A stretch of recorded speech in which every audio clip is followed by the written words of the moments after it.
नमस्कार, मैं निमिता शर्मा टेजी 65 न्यूज से आज फिर आपके साथ। बीजेपी डबल इंजन की सरकार है, अब की बार 400 पार है।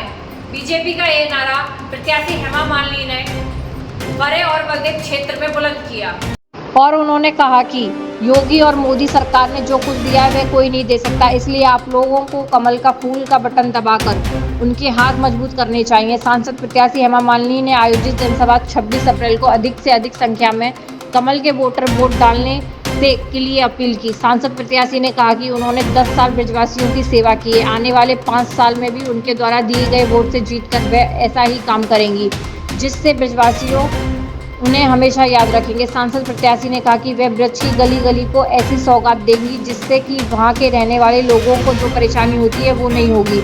ऑल में आयोजित सभा में उन्होंने कहा कि वह ड्रीम गर्ल है, उनका भी एक सपना है कि वह वहां के सपने को ब्रजवासियों के बीच रहकर अवश्य पूरा करेंगे। हेमा मालिनी बलदेव वासियों को बलदेव के विकास का आश्वासन दिया। सांसद प्रत्याशी का जुड़वाई में जोरदार स्वागत किया गया। ऐसे पर्व वह फरे के दीनदयाल धाम में पहुंची और पंडित दीनदयाल उपाध्याय के पद चिन्हों पर चलने का संकल्प लिया। इस अवसर पर आयोजित सभा में बोलते हुए बलदेव विधायक पूरन प्रकाश ने कहा कि सांसद हेमा मालिनी में 10 साल में बहुत विकास किया है, अब लोगों को उनका कर्ज उतारना चाहिए। राष्ट्रीय लोक दल के अध्यक्ष राजपाल वरंगर ने कहा कि राष्ट्रीय लोक दल और भाजपा का गठबंधन हो चुका है। राष्ट्रीय लोक दल की जिम्मेदारी बनती है कि उनको अब 7 लाख से अधिक वोट से जिताना है। बरौली में आयोजित सभा में बोलते हुए पूर्व सांसद चौधरी तेजवीर सिंह ने कहा कि भाजपा प्रत्याशी हेमा मालिनी के सामने कोई प्रत्याशी ही नहीं है, यह एक तरफा चुनाव है जो दूसरे दलों ने अपने घुटने टेक दिए हैं। पूर्व नगर पंचायत अध्यक्ष अनूप चौधरी ने कहा, भाजपा सांसद प्रत्याशी हेमा मालिनी को अधिक मतों से जिताना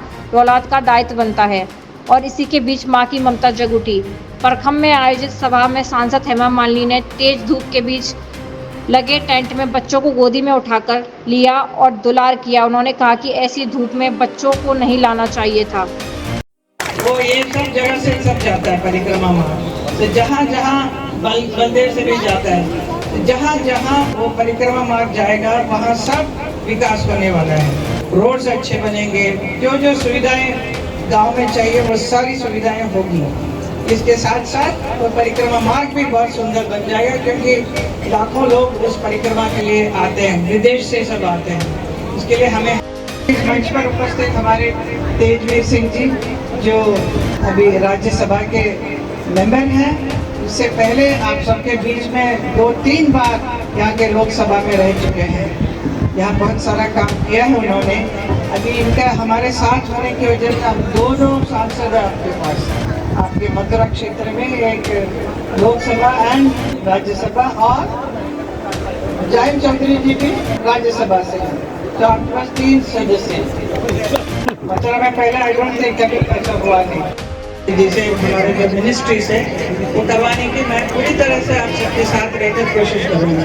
इसके अलावा जो भी चाहिए जनता, आप लोगों से मैं रिक्वेस्ट करूँगी, आप कभी भी कुछ भी चाहिए तो आप हमारे ऑफिस है मथुरा में, मेरा ऑफिस है, वहाँ पर आप लोग आ सकते हैं।